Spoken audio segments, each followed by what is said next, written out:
Critics spent most of the 80s writing off the decade's most interesting comedies as cheap, crude, and disposable, which turned out to be the exact quality that made them impossible to forget.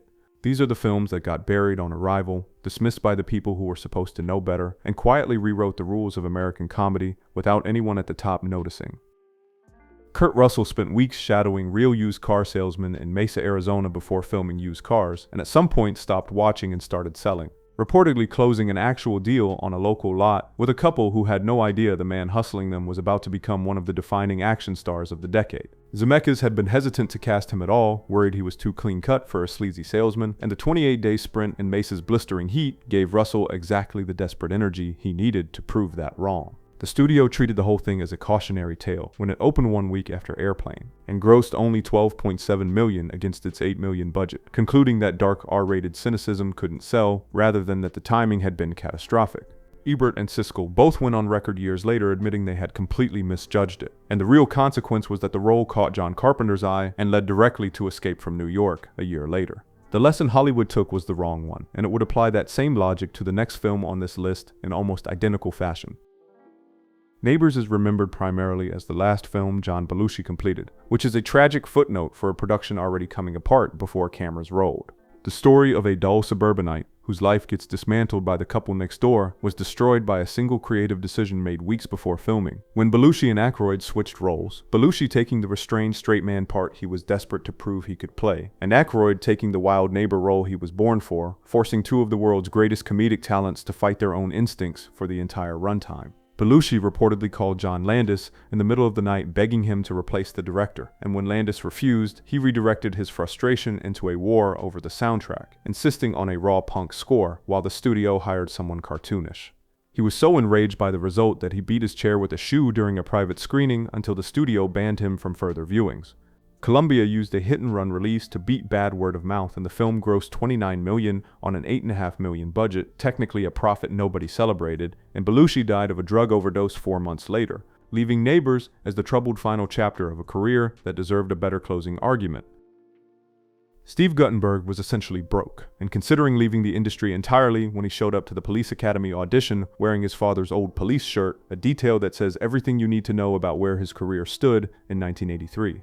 The producers wanted a tough guy lead, but Guttenberg's natural likability convinced them to rewrite Mahoney from cynical criminal into lovable rogue, a single casting decision that turned a $4.5 million production into an $81 million franchise. Michael Winslow was discovered opening for jazz legend Count Basie, and the filmmakers rewrote the Jones character entirely around his ability to replicate any sound because no effect could fake what he was doing live. Shooting in Toronto using an abandoned psychiatric hospital kept costs low enough that when the sequel moved to Los Angeles, the budget jumped roughly $3 million without adding a single additional laugh. Critics dismissed it as lowbrow, conservative groups picketed theaters, and none of it mattered once the numbers came in. The consequence was what the studio did with the success, realizing children were fixated on the characters and sanitizing every sequel for PG ratings until a gritty R-rated comedy had become a Saturday morning cartoon, trading comedic integrity for toy sales 1 rating at a time. Val Kilmer walked into the top-secret audition performing Elvis-inspired moves so polished the Zaz directors assumed he was already a professional singer, which was not the case, and then went home and spent 3 months in vocal boot camp to make it true. It was his first film role, and he genuinely sang every track, survived an underwater bar fight so physically grueling that emergency surfacing was nearly impossible, and delivered a straight-faced performance committed enough to hold the entire parody structure together. The Swedish bookstore sequence, where the entire scene runs in reverse and required the cast to learn phonetically backwards dialogue so the footage would look normal when played back, cost so much time that Paramount executives openly questioned whether the Zaz team had lost their minds. It opened in June of 1984 against Ghostbusters and Gremlins and grossed only $20 million on a $9 million budget, a fraction of what Airplane had made. The Zaz team had actually already created their next hook before Top Secret even opened, with a 1982 TV series called Police Squad. When that character finally made it to theaters as The Naked Gun in 1988, the franchise grossed over $200 million worldwide, meaning the team that couldn't sell a parody in '84 had the last word anyway. Stanley Kubrick called Albert Brooks in the middle of the night after seeing Modern Romance and asked how he had done it. Kubrick said he had spent his whole life trying to make a film about jealousy and failed, which is a remarkable thing to hear from the director of 2001, and somehow still wasn't enough to save the film's $6 million box office run. The film follows a Hollywood editor who stalks his ex and calls her in a drug haze, and Brooks refuses to let him be sympathetic enough to root for or monstrous enough to dismiss, which is the quality that made audiences feel scammed in 1981 and makes it feel prophetic now. The centerpiece is an unbroken take of Brooks attempting basic tasks while sedated, improvised in silence for over 10 minutes, described as moribund at the time, and now recognized as a masterclass in cringe comedy, 20 years before that genre had a name. Bill Murray was only on the Caddyshack set for 6 days, and the Cinderella story monologue, the most quoted scene in the film, was improvised entirely from a 2-sentence prompt with no rehearsal and no script. Murray arrived fresh off Saturday Night Live, refused to look at written material, and wouldn't stay in his marks long enough for the crew to light him, creating a creative fever that Chevy Chase and the rest of the cast had to scramble to keep up with. The film billed its $39 million box office on a shoot where cocaine reportedly materialized on set at the producer's announcement, with many stars too impaired to actually follow the script. The actual plot was so boring in the editing room that producers spent an extra $500,000 to build an animatronic gopher and restructure the film around it. The scene between Bill Murray and Chevy Chase, who were in open warfare from a physical altercation backstage at Saturday Night Live, wasn't in the original script at all, added when the studio realized their two biggest stars had never shared a frame. The entire thing improvised in a single competitive night, fueled by mutual contempt. Ted Knight, the only professional on set, went home furious when he realized his performance was being cut for a foam puppet, which, in fairness, was funnier. Jim Carrey took the lead in Once Bitten for $50,000 because his sitcom had just failed and he needed a proof of concept, and the industry barely noticed him. The original script was a brooding, surrealist satire of the LA club scene, until Goldwyn Entertainment demanded it compete with Porky's, forcing the writers to insert virginity jokes into what they believed was sophisticated horror satire. Carrey filmed one key scene under ice-cold pipes for hours because the production had no budget for heated water, shaking and turning blue between takes, and channeled the discomfort into the manic energy that made the performance hard to ignore. Variety dismissed him as derivative, and the film grossed $10 million on a $2 million budget, which nobody celebrated. The real accounting came in 1994, when Ace Ventura hit and video stores reported a 300% surge in demand for Once Bitten, retroactively transforming a B-movie into evidence that Carrey had been doing something controlled all along, and the industry had been too distracted to notice. One crazy summer follows a directionless high school graduate who travels to Nantucket and falls for a girl trying to save her grandfather's house from a greedy developer. Savage Steve Holland then put Siskel and Ebert into the film as cartoon rabbits playing the villains, which says more about what they did to his career than any interview ever could. The film was Holland's direct response to the critical dismantling of his previous film, and it shows with a specific edge to the absurdism that feels personal.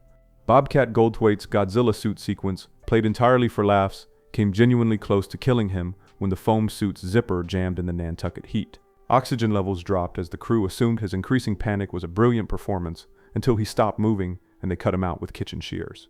Warner Brothers released it in August 1986 opposite Ferris Bueller's Day Off and Aliens, where it opened to $3.4 million and finished at $13.4. By the early 90s, it was one of the most rented titles at Blockbuster, which is the industry's way of admitting it got the timing wrong without ever actually saying so. Terry Kaiser played a corpse for an entire film and came away with a spinal injury, which is roughly the most Weekend at Bernie's outcome imaginable. And the premise demanded nothing less. Two low-level insurance workers spending an entire beach weekend pretending their dead boss is alive to avoid being murder suspects while a hitman keeps showing up to finish the job. Kaiser refused to use a dummy for the physical stunts, tethered himself to the speedboat, and bounced badly enough against the waves to require months of physical therapy afterward. Director Kotcheff reportedly refused to call cut during one extended close-up just to see how long Kaiser could hold his breath, the actor turning bright red before finally gasping. Critics called it one joke and tasteless. It grossed $30 million on $15 million and became one of the top rented tapes of 1990, and the Bernie dance became a genuine pop culture trend. A strange legacy for a film whose central dramatic challenge was figuring out how to convincingly do nothing. The Burbs is a dark comedy about a suburban family man who becomes convinced his new neighbors are ritualistic murderers. It began principal photography on the exact day of the 1988 Writers Guild strike, which meant nobody was legally allowed to write or revise a single line from day one. Tom Hanks, Bruce Dern, and Rick Ducommun improvised almost everything. The Jeopardy kitchen sequence, the Satan is my motor rant, the entire escalating logic of suburban paranoia, and the loose manic energy produced was something a polished script would have sanded smooth. Hanks's agents had begged him not to take the role on the grounds it would kill his leading man appeal, and the film's cinema score C grade in Ebert's 2-star review suggested they had a point. What took years to recognize was that the frumpy, pajama-wearing suburban dad was the foundation for the everyman persona that eventually won Hanks back-to-back Oscars, built entirely on a shoot that was making itself up as it went. Nothing in Common follows a fast-talking advertising executive forced to become the reluctant caretaker of his bitter, ailing father after his parents' divorce after 36 years, and Tom Hanks' own father was diagnosed with a terminal illness during filming, which means the scenes where his character confronts a dying parent he can barely communicate with were not performance. The emotional weight came from two directions at once, because Jackie Gleason spent the entire shoot dying of cancer and hadn't told anyone either, the two actors feeding off a grief the audience didn't know was genuine. Critics called it two different movies joined at the hip on a $32 million gross, considered lukewarm. The lasting consequence was that this was the first time anyone used the word profound to describe a Tom Hanks performance, a direct reason he got cast in Big, and eventually Philadelphia, a through line most people have never traced back to a film they barely remember.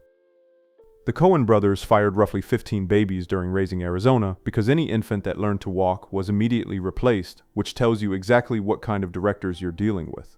The film follows a repeat offender who steals one of a furniture tycoon's quintuplets on the grounds that he has more than he can handle. Nicolas Cage spent preparation developing a Woody Woodpecker hairstyle designed to grow wilder as the character's situation deteriorated before the Coens had to ask him to dial it back.